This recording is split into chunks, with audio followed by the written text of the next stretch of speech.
देखें, यदि आप चाहते हैं ना कि ये जो ज़मीन का टुकड़ा है इस पे तो हम मकान बनाने भी नहीं देंगे, इस पर हम खेती करने भी नहीं देंगे और जो है इस पर कोई भी कार्य करने को नहीं देंगे, मतलब ये ज़मीन का जो टुकड़ा है इस पर आप रोक लगाना चाहते हैं, स्टे लगाना चाहते हैं, लेकिन आखिर ये स्टे ऑर्डर मिलता कैसे है?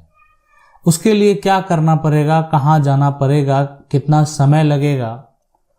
अब देखें कि अभी इस पर अगर मान लेते हैं कोई मकान बना रहा है तो आप उस पर रोक कैसे लगाएंगे? आप जो है इस प्रकार से भी रोक लगा सकते हैं कि आपको यहाँ पर और जो जिससे विवाद है वो दोनों यहाँ पर कुछ नहीं कर पाएंगे। तो आखिर ये प्रक्रिया होता कैसे है? देखें, एक होता है कि आपको ये सारा कुछ जल्दबाजी चाहिए, जल्द से जल्द चाहिए। अब कोई अगर मकान बना रहा है तो वो तो घर अपना पूरा कर लेगा, हो सकता है उसमें रहने लगेगा, तो आप जल्द से जल्द कैसे स्टे लेंगे, यानी तुरंत जो है ये प्रयास आप कैसे करेंगे? और इसके अलावे किसी का अगर विवाद कोर्ट में चल रहा है, मान लेते हैं आपका विवाद जो है वो कोर्ट में चल रहा है, तो फिर आप उस पर किस प्रकार से स्टे लेंगे? तो ये देखें, सबसे पहले इसको समझ लें कि ये जो स्टे है ना, इस पर ये क्या होगा कि अगर कोर्ट का आदेश आ जाएगा तो इस पर रोक लग जाएगा, और रोक लगने के बाद कोई भी व्यक्ति इस पर किसी प्रकार का कोई भी निर्माण का कार्य नहीं करा सकता है या उसको उपयोग नहीं कर सकता है। स्टे का मतलब यही हुआ। अब है कि अब ये स्टे यानी पहले क्या होता था, आप मजिस्ट्रेट के पास जाते थे, इस पर धारा 144 लगवा देते थे।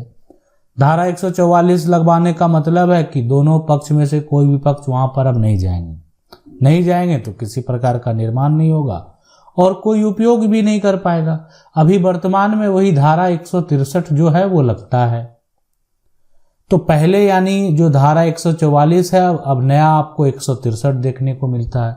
अब ये होता है मजिस्ट्रेट के पास से, लेकिन अभी आप चाहते हैं कि नहीं, देखें ये अब इसका एक समय सीमा है कि ये आपको जो है एक तरह से कम समय के लिए लग गया, लेकिन बाद में तो फिर प्रक्रिया जैसे ही 144 का जो धारा है या 163 का जो धारा है वो जैसे ही खत्म हुआ आगे का प्रक्रिया शुरू हो जाता था। तो अब है कि आप चाहते हैं नहीं, जब तक फैसला नहीं हो तब तक कोई भी व्यक्ति कुछ नहीं करे। तो क्या होता है, इसके लिए क्या कानून है? सबसे बड़ी बात है कि इसके लिए क्या कोई कानून है? तो देखें, बिल्कुल कानून है। यानी जो सीपीसी है, सीपीसी यानी सिविल कानून जो है, उसके अगर बात करें, उसका आदेश जो है 39 का नियम 1 और नियम 2। अब ये जो यहां पर देख रहे हैं आप यहां पर कि आदेश 39 का नियम 1 और नियम 2, ये कानून क्या है कि अगर आपका जो है पहले से विवाद कोर्ट में चल रहा है, मान लेते हैं आपका जो विवाद है वो कोर्ट में कहीं पर कोई विवाद चल रहा है, टाइटल का विवाद हो, पार्टीशन का विवाद हो, तो कोर्ट में विवाद जो है जमीन का चल रहा है, जमीन रजिस्ट्री का विवाद हो। अब आपको क्या करना है, उसी स्थिति में जो है ना आपको यानी अपने वकील से बात करना है अगर आपको समस्या है तो, और वकील के द्वारा वहां पर जो है प्रार्थना पत्र देना है। ये पेश किया जाएगा कि देखें, इसमें निवेदन ये करना है कि जब तक फैसला नहीं हो, है ना, जब तक फैसला नहीं हो तब तक जो है यहां पर तब तक कोई कुछ नहीं करेगा, है ना, कोई कुछ नहीं करेगा। इस बात को आप समझ लें, जब तक फैसला नहीं हो तब तक जो है कोई कुछ यहाँ पर नहीं कर सकता है, ऐसा रोक लगा दिया जाए।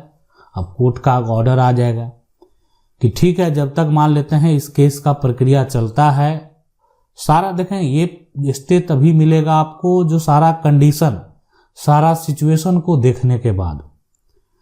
अगर जो है यहाँ पर लगेगा कि नहीं इसमें स्टे की जरूरत है, ये सारा प्रक्रिया हुआ, कोर्ट को भी लगेगा कि इसमें जरूरत है इस पर रोक लगा देने का, तो रोक लगा दिया जाएगा।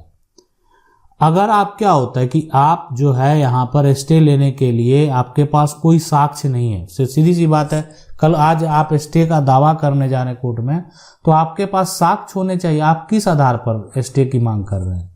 अब मान लेते हैं आपके पास कोई कागजात है नहीं, ठीक है, आपके पास जो है कागजात नहीं है, अब कागजात दूसरे पक्ष के पास है, तो आप उस प्रॉपर्टी का उपयोग कर रहे थे, तो आप जो है खुद स्टे का दावा करेंगे, साक्ष्य देना पड़ेगा। यानी बिना सबूत का जो है यानी स्टे तो नहीं लगेगा। आपको बताना होगा कि आपको किस आधार पर स्टे दिया जाए। पहले से चल रहे विवाद में क्या होता है और जो नए विवाद हैं, ठीक है, पहले से अगर कोई विवाद चल रहा है और उसी को लेकर अगर कोई नया विवाद है तो वो भी आप स्पष्ट तरीके से रख सकते हैं। लेकिन अगर मान लेते हैं आप प्रूफ नहीं देंगे तो फिर ये स्टे ऑर्डर रिजेक्ट भी हो जाएगा। अब आपका जो विरोधी पक्षकार है, अगर आपको स्टे ऑर्डर प्राप्त हो गया, ठीक है, तो विरोधी पक्षकार जो है उसको भी पता चल जाएगा कि उस पर अब स्टे जारी हो चुका है। तो स्टे जैसे ही जारी हो गया तब अब वहां पर जो है कोई अगर निर्माण कार्य करा भी रहा था तो अब वो रुक जाएगा। अब है कि स्टे ऑर्डर आ गया, लेकिन इसमें एक बड़ा सवाल ये आता है कि स्टे ऑर्डर तो मिल गया कोर्ट से, लेकिन जो स्टे ऑर्डर मिला उस स्टे ऑर्डर का अगर पालन नहीं किया गया, पालन नहीं किया, मान लेते हैं स्टे ऑर्डर तो आ गया लेकिन स्टे ऑर्डर का पालन नहीं किया तो क्या होगा? तो यहां पर देखें ये क्या होता है कि अगर स्टे ऑर्डर जो दे दिया गया ना, अब उसका पालन जो है यहां पर विपक्षी के द्वारा किया ही नहीं गया, तो उस सिचुएशन में क्या होगा कि अब यहां पर आपका ये मतलब समझा जाएगा कि आपने जो कोर्ट है ना यानी उसके आदेश का यानी पालन नहीं किया, तो यहां आपके ऊपर अब यहां पर जो है कंटेम्प्ट ऑफ कोर्ट जो है यहां पर। अब कंटेम्प्ट ऑफ कोर्ट का अगर बात करें, सबसे पहले ये हुआ कि आपने जो कोर्ट का आदेश है उसका अवहेलना किया, ठीक है। आप ऐसे कह समझ सकते हैं कि आदेश का अवहेलना करना होता है कंटेम्प्ट ऑफ कोर्ट, अवहेलना करना। तो अब ये आपने तो पालन किया नहीं, कोर्ट के द्वारा तो स्टे लगा दिया गया, रोक लगा दिया गया, आपने उसका पालन नहीं किया। तो अगर कोई ऐसा करता है, इसके लिए भी कानून है। अगर बात करें जो सीपीसी है, सीपीसी की अगर बात करें जो यहाँ पर आदेश है, आदेश 39 का जो अगर बात करें, नियम जो है 2A की अगर बात करें तो इसमें ये स्पष्ट तरीके से कहा गया है कि अगर कोई भी व्यक्ति कोर्ट के आदेश का पालन नहीं करेगा, सिविल मामले की बात कर रहे हैं, यहाँ पर आपराधिक मामले में क्या होगा, अभी हम सिविल मामले की बात कर रहे हैं। यहाँ घर बनाने से रोका गया, यहाँ जमीन पर खेती करने से रोका गया, यहाँ घेरावा करने से रोका गया, मतलब ये जमीन है इसको खाली रहने देना है जब तक कोर्ट का फैसला नहीं आएगा। लेकिन विपक्षी जो है वो मानने को तैयार नहीं है, इस पर जो मन हो रहा है वो कर रहा है। अवहेलना किया गया कोर्ट का, तो उसके लिए भी कानून है।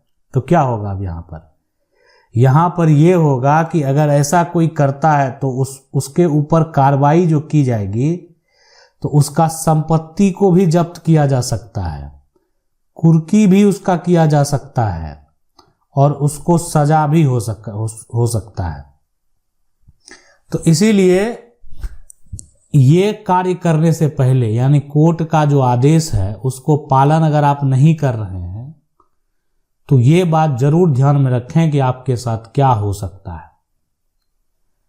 आशा करते हैं वीडियो अच्छा लगा होगा। वीडियो को लाइक जरूर कर दें। कानून की 99 को अगर पहली बार देख रहे हैं चैनल को सब्सक्राइब करके जो बेल आइकन है उसको जरूर दबा लें।